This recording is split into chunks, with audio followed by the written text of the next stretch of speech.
Jai Hind everyone, and once again welcome to the online class of Shri Ram Public School, and we are here for the third unit of macroeconomics, which is income determination. और इसमें कल हमने पढ़ा था marginal propensity to save. आज मैं शुरू करने जा रही हूँ डिफरेंसेस बिटवीन मार्जिनल प्रोपेंसिटी और एवरेज प्रोपेंसिटी टू सेव में। ठीक है, यानी differences between MPS and APS, क्या क्या डिफरेंसेस होते हैं वो आप देख लीजिए, and then we will proceed to the next topic. तो अभी डिफरेंसेस क्या क्या होते हैं। एवरेज प्रोपेंसिटी टू सेव आपका क्या होता है, देखो मीनिंग क्या होता है। It refers to the ratio of saving to the corresponding level of income at a point of time, यानी एक सर्टेन पॉइंट ऑफ टाइम पर कितनी इनकम पर, कितने इनकम लेवल पर आप कितनी सेविंग करते हो, ये आपका एवरेज प्रोपेंसिटी टू सेव बताता है रेशनल वे में। ठीक है, और मार्जिनल प्रोपेंसिटी टू सेव क्या है। It refers to the ratio of change in saving to change in total income over a period of time, यानी ये वो रेशियो है जो कि कितना चेंज आया हमारी अर्निंग में, और कितना अर्निंग में कितना चेंज आने पर सेविंग में हमारे कितना चेंज आया, ये रेशियो को बताता है। ठीक है, और वो भी एक सर्टेन टाइम पीरियड में ही। ठीक, नेक्स्ट है value less than zero. APS जो है वो लेस देन ज़ीरो हो सकता है कब, जब पहले भी पढ़ा हुआ है, जब हमारी इनकम ज़ीरो होती है, कंजम्पशन तब भी नहीं रुकता है, और तब हम कहाँ से कंज्यूम कर रहे होते हैं, हमारा कंजम्पशन जो एक्सपेंडिचर है वो कहाँ से आ रहा होता है, हमारी सेविंग्स में से, यानी उस समय हमारी सेविंग्स होती हैं नेगेटिव, या आप कह लो डिस सेविंग्स हो रही होती हैं, जो हमने बचा के पहले रखा था उसमें से हम निकाल कर कंज्यूम कर रहे हैं।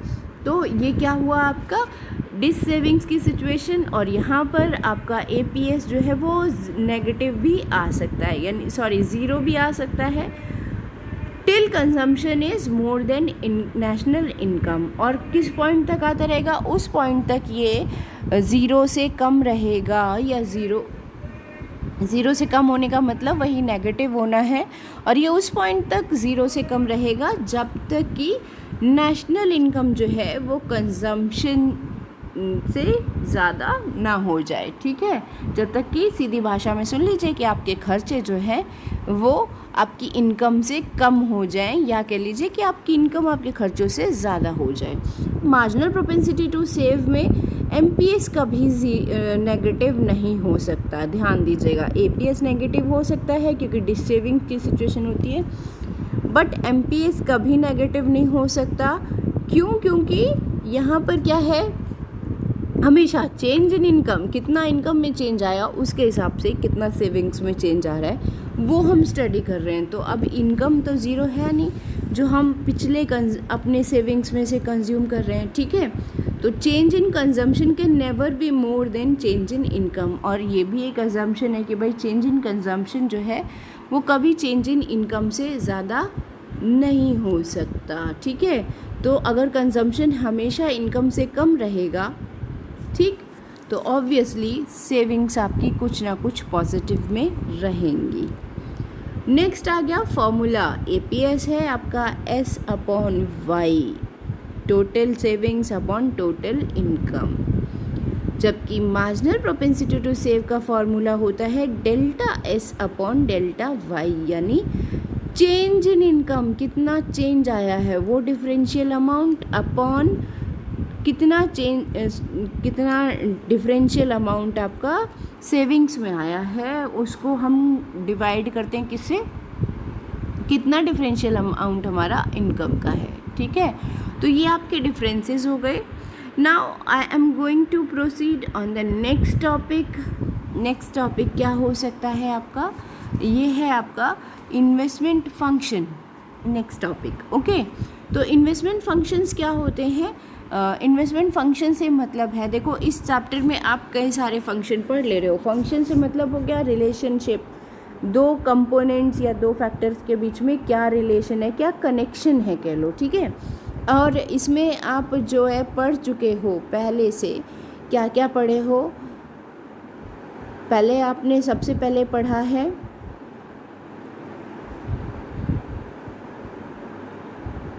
कंजम्पशन फंक्शन, ठीक है। नेक्स्ट आपने कल पढ़ा था सेविंग फंक्शन, और आज आप पढ़ने जा रहे हो इन्वेस्टमेंट फंक्शन। किसी भी इकोनॉमी के यही 3 मेन फैक्टर्स होते हैं, ठीक है। कौन कौन से मेन फैक्टर्स होते हैं? कंजम्पशन सी हो गया, इनकम, हम नेशनल इनकम की बात कर रहे हैं, इकोनॉमी की बात कर रहे हैं इसलिए वाई हो गया, और सेविंग्स यानी एस हो गया, ठीक है। कोई भी इकोनॉमी जो है वो इन्हीं 3 बेसिक जो मेन कंपोनेंट्स हैं, मेन फैक्टर्स हैं, इन्हीं पर काम करती है। तो ये 3 फैक्टर्स आपस में किस तरह से कनेक्टेड हैं ये हम यहाँ इस चैप्टर में समझने की कोशिश कर रहे हैं, ठीक है। तो हमने आपका कंजम्पशन पढ़ लिया, सेविंग्स पढ़ लिया, और सेविंग्स ही आगे क्या करती हैं? इन्वेस्टमेंट को प्रमोट करती हैं। अगर हम बचाएंगे तभी तो आगे इन्वेस्ट करेंगे। तो इन्वेस्टमेंट फंक्शन हम आज पढ़ने की कोशिश करते हैं।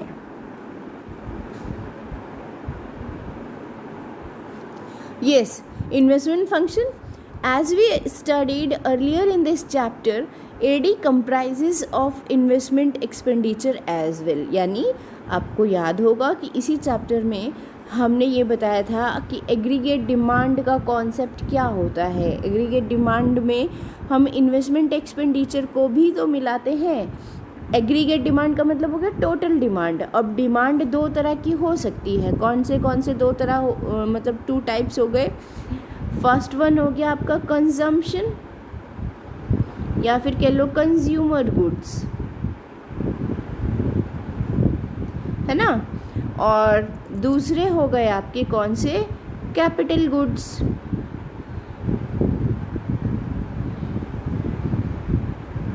ठीक है, तो कंज्यूमर गुड्स का तो कंजम्पशन हाउस होल्ड सेक्टर के थ्रू हो ही जाता है, लेकिन जब कैपिटल गुड्स की बात आ रही है तो कैपिटल गुड्स जो है वो कंज्यूम किए जा रहे हैं। किस लिए? उनकी डिमांड होती है ताकि उनसे हम आगे फिर क्या बढ़ा सकें? प्रोडक्शन को इंक्रीज़ कर सकें। किसके प्रोडक्शन को? गुड्स एंड सर्विसेज के। वही चीज़ यहाँ पर याद दिलाई जा रही है कि एग्रीगेट डिमांड इन दोनों कंपोनेंट्स को मिलाकर एग्रीगेट में टोटलिटी में होती है। तो AD comprises of investment expenditure also. अब ये इन्वेस्टमेंट एक्सपेंडिचर क्या है? ये जो कैपिटल गुड्स को खरीदने में हम कितना भी खर्चा कर रहे हैं वो सारा खर्चा हमारा क्या है? इन्वेस्टमेंट एक्सपेंडिचर है। यानी the money spent on purchasing capital goods, or you can say the investment done on purchasing or acquiring capital goods is called as investment expenditure। ठीक है, तो अब इन्वेस्टमेंट एक्सपेंडिचर जो है एग्रीगेट डिमांड का part हो गया, ऑब्वियस है। This investment refers to demand of capital goods. और ये इन्वेस्टमेंट जो है, इन्वेस्टमेंट एक्सपेंडिचर किस चीज़ को बढ़ाती है? अभी जस्ट बताया मैंने, वो बढ़ाएगी आपके कैपिटल गुड्स को। ठीक है, कैपिटल गुड्स की डिमांड को बढ़ाएगी। और ये कैपिटल गुड्स ज़्यादा से ज़्यादा क्वांटिटी में एक्वायर करना या फिर किसी भी इकोनॉमी के थ्रू इसको ख़रीदना, इसको यूज़ करना, किस चीज़ को रिफ्लेक्ट करता है? कि वो फिर आगे उस इकोनॉमी में प्रोडक्शन कैपेसिटी को बढ़ाने वाले हैं। यानी यहाँ पर देखिए, this investment refers to demand of capital goods which creates addition to the stock of real capital.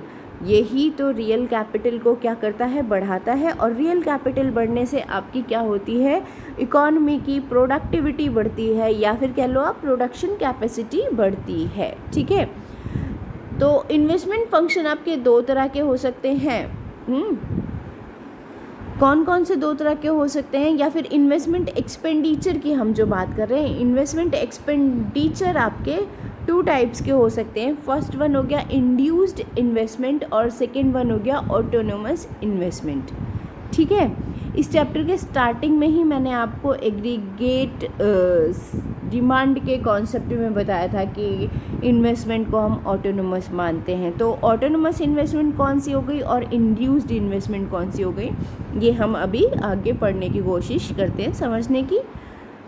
तो इंड्यूस्ड इन्वेस्टमेंट कौन सी होती है? ये वो इन्वेस्टमेंट है जो कि नॉर्मली प्रॉफिट मोटिव के साथ में की जाती है। ओके, यानी हमें चाहते हैं कि भैया जितना बढ़ता जाए इंड्यूस इन्वेस्टमेंट उतना ही हमारा प्रॉफिट भी बढ़ता जाए। Increase with the increase in income, ये जो है जैसे जैसे हमारी इनकम बढ़ती जाती है वैसे वैसे हम इसको इंड्यूस्ड इन्वेस्टमेंट को भी इंक्रीज़ करते जाते हैं। क्यों इंक्रीज़ करते जाते हैं? ताकि हमारा जो शॉर्ट टर्म में प्रॉफिट है वो क्या होता जाए, इंक्रीज़ होता जाए। It has positive relation with income, ये पॉजिटिव रिलेशन रखता है इनकम के साथ, यानी इनकम बढ़ेगी तो इन्वेस्टमेंट बढ़ेगा, इनकम घटेगी तो इन्वेस्टमेंट घट जाएगा। इसीलिए हम इसको ये भी बोल सकते हैं कि इनकम इलास्टिक ये होता है ना, ये है इनकम इलास्टिक। नेक्स्ट आ जाइए, it is generally done by private sector, ये नॉर्मली क्या है, प्राइवेट सेक्टर के थ्रू इन्वेस्टमेंट किया जाता है। ठीक है, क्योंकि प्राइवेट सेक्टर में मेनली जो है प्रॉफिट मोटिव के लिए काम किया जाता है। अब ऑटोनोमस इन्वेस्टमेंट में क्या होता है? ऑटोनोमस इन्वेस्टमेंट में हमारा नॉर्मली जो है वो क्या करते हैं, आपका वेलफेयर, पब्लिक वेलफेयर के मोटिव के लिए काम करते हैं।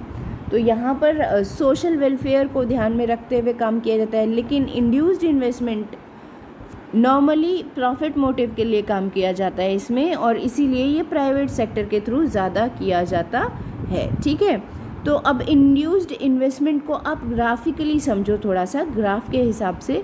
तो यहाँ पर देखिए, ये ग्राफ मैंने यहाँ पर रखा है ये, तो ये आपका इन्वेस्टमेंट हो गया। ठीक है, और इधर आपकी सेविंग्स आ जाती हैं। ठीक, ये ग्राफ है। जब इनकम वाई है आपकी, हाँ, जब इनकम वाई लेवल पर है तो इन्वेस्टमेंट कहाँ है, आई है। ठीक, और जैसे ही इनकम बढ़ी, हमने अभी पढ़ा है कि increase in income increases with the increase in income, positive relation होता है। तो इनकम बढ़ी आपकी, कितनी हो गई, y1 हो गई। ऑब्वियसली इन्वेस्टमेंट भी बढ़ जाएगा, ये क्या हो जाएगा, I1, इन्वेस्टमेंट 1। ठीक है, तो ये क्या हो गया, आपका पॉजिटिव रिलेशन हो गया। अब यहाँ पर इन्वेस्टमेंट ग्राफ जो है वो आपका कैसे बनेगा, एकदम स्लांट गोइंग अपवर्ड। ठीक है, क्योंकि हम ये मानकर चल रहे हैं कि इनकम एक कंसिस्टेंट रेट से हमेशा बढ़ती रहती है। तो अगर इनकम बढ़ती रहती है तो ऑब्वियसली वो क्या होगा, जैसे जैसे इनकम बढ़ती जाएगी, इधर को शिफ्ट होती रहेगी वो, वैसे वैसे आपका इन्वेस्टमेंट भी अपवर्ड डायरेक्शन में क्या होता रहेगा, शिफ्ट होता रहेगा। तो ये बेसिक जो है कुछ कैरेक्टरिस्टिक्स हैं, कुछ फीचर्स हैं इंड्यूस्ड इन्वेस्टमेंट के। एंड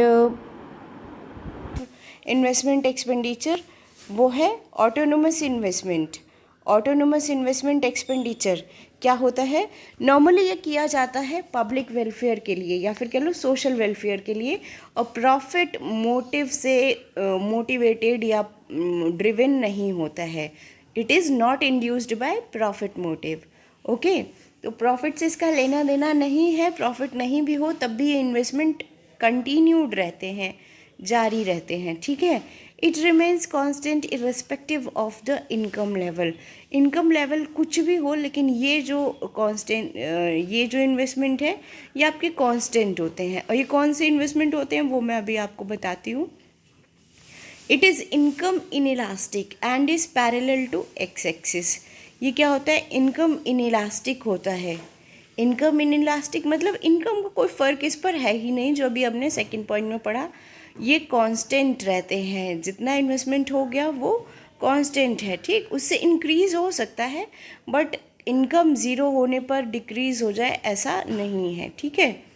नेक्स्ट आ गया, it is generally done by government sector. Normally जो है, क्योंकि यहाँ पब्लिक वेलफेयर की बात आ रही है इसलिए ये नॉर्मली जो है गवर्नमेंट सेक्टर के थ्रू किया जाता है, ठीक है। अब इसको ग्राफिकली आप समझ लीजिए। मैंने एडी जब एग्रीगेट डिमांड का शेड्यूल समझाया था तो उसमें मैंने कहा था कि हम ये मान कर चलते हैं कि इन्वेस्टमेंट जो है वो ऑटोनोमस है। आई क्या है, ऐसे आई पर बार है यानी ऑटोनोमस इन्वेस्टमेंट है, कांस्टेंट है, तो वो इसी इन्वेस्टमेंट की हमने बात की थी। और ये आई ऑटोनोमस किस तरह से है, पैरेलल है, एक्स एक्सिस है। यहाँ पर इनकम आपकी कितनी भी बढ़ती जाए, ठीक है, इन्वेस्टमेंट आपका कांस्टेंट रहेगा, ये ज़ीरो तो होना नहीं है, ठीक। वाई पर भी, जैसे वाई पर 1 यूनिट तो 1 इधर भी है, इधर 2 है, इधर 3 है, जो भी है वो उतना ही रहेगा। यहाँ पर जो आपकी जो भी डिजिट्स आ रही हैं 4 5 जो भी है वो यहाँ पर कांस्टेंट है, उतने पर ही इन्वेस्टमेंट आपका बना हुआ है।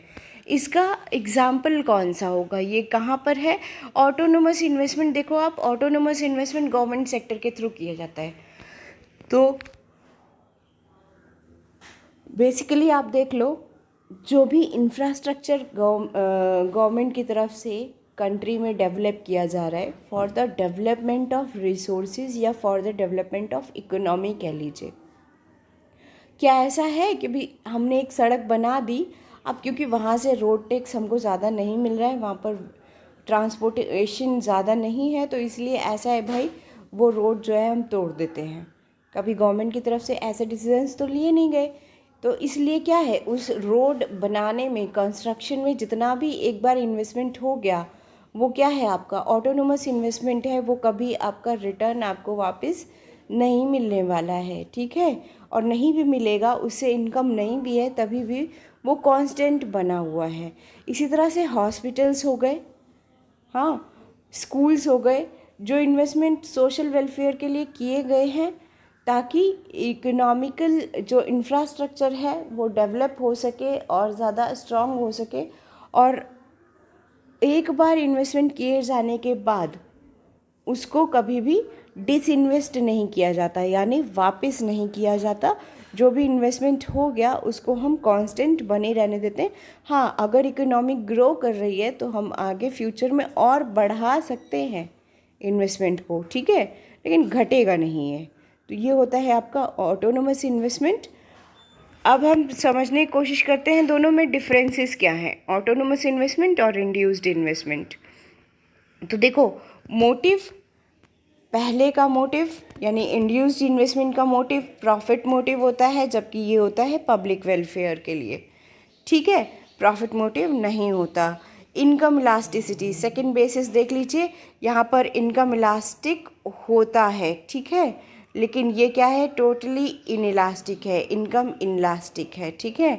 नेक्स्ट हो गया इन्वेस्टमेंट कर्व। इसमें क्या है, कर्व जो है वो ऐसे अपवर्ड डायरेक्शन में जा रहा होता है, जबकि ये क्या होता है, पैरेलल होता है, ऐसे एक्स एक्सिस से सीधे पैरेलल जाता है, ठीक। इसके बाद सेक्टर, ये नॉर्मली जो है प्राइवेट सेक्टर के थ्रू किया जाता है। जैसे जो भी आपके जो प्राइवेट सेक्टर के इन्वेस्टमेंट हो गए, डिफरेंट कंपनीज़ में हो गए, नए प्रोजेक्ट डाल रहे हैं, नई ट्रांसपोर्ट कंपनी शुरू कर रहे हैं, व्हीकल्स बनाएंगे नए नए, इसके अलावा आप नए प्रोडक्ट, बिस्किट और ये सारी जो भी आपके मार्केट में प्रोडक्ट्स अवेलेबल है, वो प्रोडक्ट्स जो है प्राइवेट सेक्टर के थ्रू, वो सब आपका प्राइवेट सेक्टर का इंड्यूस्ड इन्वेस्टमेंट है, ठीक है। ऑटोनोमस इन्वेस्टमेंट गवर्नमेंट सेक्टर के थ्रू किया जाता है, और क्योंकि सोशल वेलफेयर या पब्लिक वेलफेयर यहाँ पर मेन मोटिव होता है, तो इसमें आपका इन्वेस्टमेंट जो है वो कांस्टेंट बना रहता है, ठीक, यानी पैरेलल ही रहेगा, इनकम बढ़ती जाए लेकिन जो इन्वेस्टमेंट है वो कम नहीं होगा, ठीक। अब बात आ जाती है कि आपके गवर्नमेंट सेक्टर में एक और एग्जांपल ले लीजिए, जैसे रेलवेज़ वगैरह में जो भी आपके इन्वेस्टमेंट होते जा रहे हैं वो क्या रहेंगे, वो इन्वेस्टेड है, ऑटोनोमस है, उसको डिसइन्वेस्ट फिर नहीं किया जाता है, even though they are going in losses. और इंडिया में तो बेस्ट एग्जांपल है, हमेशा लॉसेस में जा रहे होते हैं, फिर भी उसको डिसइन्वेस्ट नहीं किया जाता। ये होती है आपकी ऑटोनोमस इन्वेस्टमेंट। ठीक है, आई होप ये टॉपिक आपको समझ में आया होगा। आज के लिए सिर्फ इतना ही। Tomorrow we will meet with the next topic, जो कि आगे फिर एक और टॉपिक आपका है इसी यूनिट में। बहुत लंबी यूनिट है ये, और इसमें बहुत सारी चीज़ें हैं समझने के लिए, but it is very important as well. और एग्ज़ाम में इससे क्वेश्चंस तो एकदम सर्टेन हैं, पक्के हैं। तो प्लीज़ इस चैप्टर के एक चैप्टर टॉपिक को, जो कि मैं इसीलिए बहुत आराम से समझा रही हूँ आपको, इसको आप क्या करिए, धीरे धीरे समझने की कोशिश करिए। Tomorrow we will start with derivation of consumption curve from savings curve. Consumption curve से सेविंग कर्व से हम कंजम्पशन कर्व को डिराइव करने की कोशिश करेंगे, क्योंकि आपको पता है y equal to C plus S, यानी कंजम्पशन प्लस सेविंग होता है। और अगर हम y में से s को माइनस कर दें, यानी इनकम में से सेविंग्स को माइनस कर दें, तो बट ऑब्वियस है कि हमारा कंजम्पशन आ जाएगा। तो हम सेविंग कर्व के थ्रू हम क्या निकालेंगे, कंजम्पशन कर्व। तो that's all for today. Thank you and have a good day.